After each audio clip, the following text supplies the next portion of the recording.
ঢাকা শহর ও এর আশেপাশের এলাকায় আগামী কিছুদিন শীতের পরিস্থিতি সাধারণভাবে অপরিবর্তিত থাকতে পারে বলে জানিয়েছে আবহাওয়া অধিদপ্তর। আবহাওয়ার পূর্বাভাসে এ তথ্য প্রকাশ করা হয়েছে। পূর্বাভাস অনুযায়ী ঢাকা শহরে তাপমাত্রা খুব বেশি পরিবর্তন হওয়ার সম্ভাবনা নেই এবং দিনের বেলায় তাপমাত্রা প্রায় একই অবস্থায় থাকতে পারে।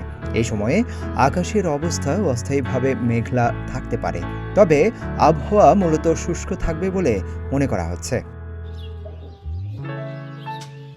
আরও জানা গেছে, কিছু এলাকায় হালকা থেকে মাঝারি ধরনের কুয়াশা বিরাজ করতে পারে, যা চলতি শীতকালীন আবহাওয়ার সাধারণ বৈশিষ্ট্য।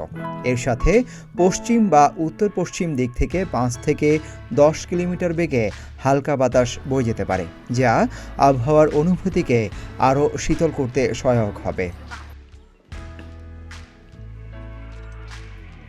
তবে কোনো বড় ধরনের পরিবর্তন না হওয়ায় ঢাকাবাসীর আগামী কয়েকদিন শীতকালীন পরিবেশে অভ্যস্ত থাকতে হবে বলে মনে করছে আবহাওয়া অফিস। সিদ্দিকুর রহমান রোমন, প্রতিদিনের বাংলাদেশ।